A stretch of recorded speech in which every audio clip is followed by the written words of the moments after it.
بسم الله الرحمن الرحیم د حاجت وظیفې د یوټیوب چینل مینوالو کتونکو ورونو او خویندو السلام علیکم. زما عزتمندو نن درته زه هغه وختونه بیانوم کوم وختونه کې چې دعاګانې قبلېږي که هغه ټیم کې دعاګانې وغوښتلی شي نو هغه به قبول شي ځکه چې ابن تیمیه رحمت الله علیه هغه فرمایي خپل تفسیر کې لیکلی دي چې حضرت یعقوب علیه السلام خپل زامنو ته وی چې سوف استغفر لكم، یعنی زامنو ته نه د دعا درخواست وکړي چې زمونږ د پاره استغفار وغواړه. نو حضرت یعقوب علیه السلام ورته ویل چې زر د زبستاوس د پاره بخنه وغواړم. نو دای دغه وخت انتظار کو کم وخت کې چې دعا قبليږي. زما عزتمندو صاحب نزول الابرار محدث بوپالی رحمت الله علیه په نزول الابرار کې چې کوم دین او هغه وختونه ذکر کړی دي چې کوم وختونه کې دعاګانې قبليږي. نو پای کې نمبر 1 شب قدر او دغه شانتي نمبر 2 د عرفه ورځ، نمبر 3 د رمضان مبارک میاش، نمبر 4 د جمعې په ورځ باندې یو ساعت ته چې هغه یا خود امام چې کله د یوې خطبې نه فارغ شي او کینی د دوه خطبو ته درمیان چې کوم وخت دغه وخت او یا د مازیګر نه وروسته تر ماښامه پورې نور پریوتونه مخکې.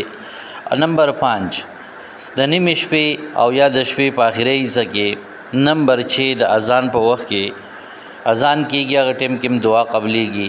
دغه شانتي حي علی الفلاح نه بعد کم سړی چې د اذان جواب ورکي او هغه حي علی الفلاح کله مؤذن وای دغه ټیم کې دعا قبليږي. خدای کس چې کم د حي علی الفلاح یعنی د اذان جواب ورکي نو دغه کس دعا قبليږي. دغه شان نمبر 8 د اقامت په وخت کې جمع ودرې د اقامت شروع شو دغه ټیم کې دعا قبليږي. نمبر 9 د اذان او د اقامت په درمیان کې چې کوم وخت په دغه وخت کې دعا قبليږي رد کیږي نه.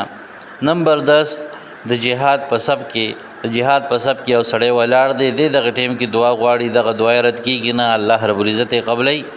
او نمبر 11 کله چې د قتال معرکه شروع شي نو دغه معرکې نه بعد او وروسته بیا دعا قبليږي.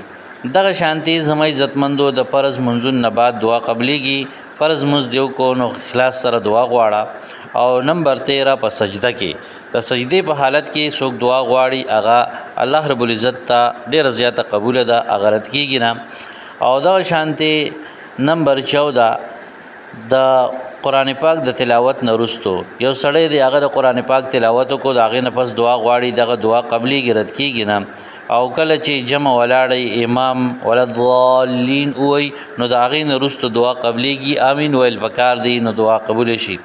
دغه شانتي زما عزتمندو 14 نمبر یا نمبر 16 د زمزم د وبوس کولو په وخت کې یو سړی د زمزم وبوس کی دغه ټیم کې دعا غواړي الله رب العزت په دعا قبول کړي. او اکثر بیماران دغه ټیم کې دعا غواړي یا الله زدا زمزم وبوس کم ته زما د پلانې بیماری زما د بدن نه لري کې. یا بعض خلک داسي یا الله زما ذهن تیز کې ماشومان باندې خلک دغه وبوس کی او ماشومان ته وایي چې دا وبوس کې دا دعا غواړي چې الله تعالی زما ذهن تیز کې او دغه شانتي زما ذهن کولاو کې نو زیاته بهتره ده.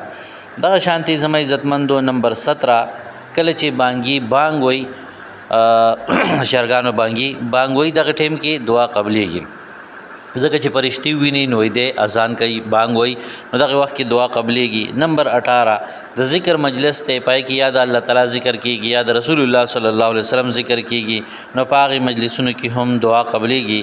او نمبر 19 کم وخت چې د میت یعنی د مړي سترګې بندې پاغ وخت کې دعا قبليږي. کور کې مړي راځي خامخا مړي کیږي او چې کم وخت کې د مړي غسترګې بندې پاغ ټیم کې دعا غواړي د مړي د پاره غواړي ځان د پاره غواړي قبليږي. دغه شانتي زما عزتمندو نمبر 20 کله چې د میت خواله زی د مړي خواله زی نو وخت کې هم دعا قبليږي. او نمبر 21 د بارش په وخت باران په وخت باندې دعا قبليږي د الله رب العزت رحمت را وریږي نو چې دعا غواړي هغه دعا قبليږي. او دغه شانتي نمبر 22 د شروع په ورځ باندې د زوال په وخت کې دعا قبليږي. او نمبر 23 د سورته انعام هغه الفاظ چې کوم ځای کې دوه پیری لفظ الله راغلي دي نو دغه د دوه الله نمونه په میس کې دعا قبليږي. او دغه شانتي نمبر 24 ایام 20 یعنی 14 14 15 دا درې شپې چې کوم دي په دې کې دعا قبليږي دي ته ایام بیز ویل کېږي. او د دین علاوه امام بهقی رحمت الله علیه چې کوم دینو لزین ذکر کړی دي چې پای کې سخو پدې کې ذکر شو او څه چې کوم دینو پاتې دي. یو پای کې دا د شروع پورس باندې د ماسپخین او د مازیګر ترمنځ دغه وخت کې دعا قبليږي او د ټول د حدیث مبارکاو نراغستی دي دا نه چې یاره غنه د خپل ځانه د حدیث مبارکاو خلاصې چې کوم دینو بیان کړی ده. او دغه شانتي نمبر 2 د جمعې په ورځ باندې د زوال د وخت نواخله تر نور پریوتو پورې وی دعا قبليږي. او نمبر 3 د تهجد په وخت کې دعا قبليږي. نمبر 4 د عرفه په ورځ باندې. نمبر 5 د اذان په وخت کې وی دعا قبليږي. او نمبر 6 چې دا باغ سلیرشتو کې نو د ځان لده افطار په وخت باندې کله چې روزمات کې د روزمات په وخت کې دعا قبليږي رد کیږي نه.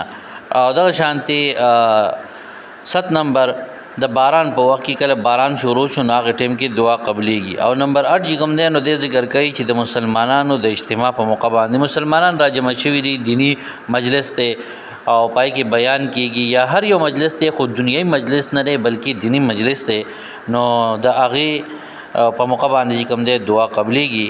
او نمبر 9 د فرض منځون نه پس کوم دی دعا قبليږي. او نمبر 10 کله چې د مجلس نه پاسین د مجلس نه پاسېدو په وخت باندې دعا قبليږي. نو زموږ عزتمندو د هغه وختونه دي چې په دې کې دعا قبليږي او دا ټول د حدیث مبارکاو نه ثابت دي.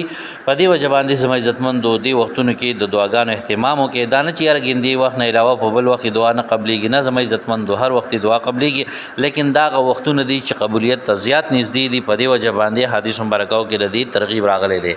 عزتمند الله تعالی همیشه د پر خوشاله تر تازه کامیاب او آباد ساتم. اجازه تر کې ملاوي ان شاء الله راتلونکي ویډیو کې د لوی الله په امان.